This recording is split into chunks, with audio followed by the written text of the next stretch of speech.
So for a while, I was trying to find methods and ways that I could use to get myself excited for waking up in the morning. I'd speak my intentions for the day, I would talk about how grateful I am for what I have in my life, and that did lift my mood, but it didn't necessarily prevent me from hitting the snooze button over and over again.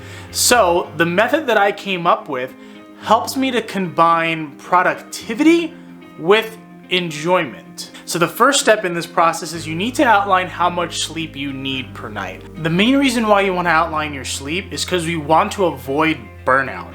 There have been times where I've actually been able to get by with 4 hours of sleep and not only get out of bed, but spring out of bed to use this method I'm about to tell you. Drawback on that is that burnout is unavoidable, so you do want to make sure you're focusing on getting the proper amount of sleep every night. So before we get into the method, if you can, please leave a like for the video and subscribe, and leave a comment on what you want to see next. This channel has been dedicated to providing you with free resources, so if you can, I'd love to hear back from you on what you think. So once you have your optimal amount of sleep, you want to focus on how it's going to fit into your day. Whenever you're going to start your day or leave your house, I want you to give yourself a 3-hour window. So since I leave my house at 8 a.m., my 3-hour window is from 5 a.m. to 8 a.m. So going back to how much sleep you're going to need, in my example, 9 p.m. would be my bedtime to wake up at 5 a.m. for that 8 hours of sleep. So I already know what some of you are thinking.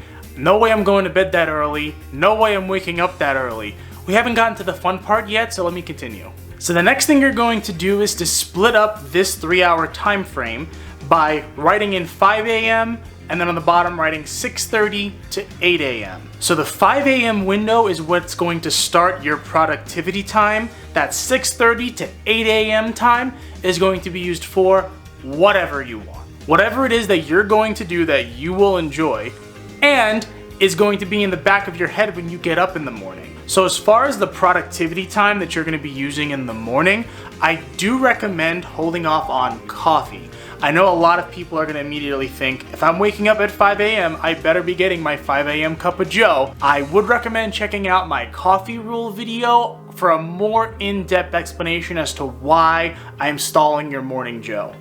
Or coffee, whatever you call it. So the second thing is that your productivity time, I want you to make it into a task. You want to create a start and finish to whatever it is you're doing. The point of this is to get you out of bed as soon as possible, to get you excited to finish whatever task you want to do so you can maximize that enjoyment time that's going to come at 6:30 or possibly sooner. So a few last minute tips you can utilize this routine for yourself. If you're going to have some sort of productivity time, I would recommend doing it at home.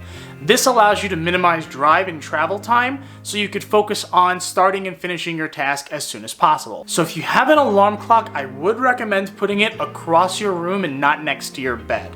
This will force you to have to get out of bed and move to turn your alarm clock off. And the last one, I recommend only doing this routine a maximum of 4 times per week. So what this does is prevent burnout, because the whole point of this is to keep this routine consistent. You want to consistently wake up in the morning, do something productive, and enjoy yourself. So I hope this method was something interesting and something new that you're going to want to try.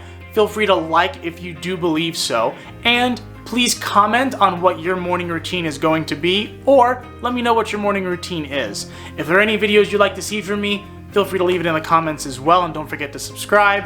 Hope this helps. As always, we'll see you next time.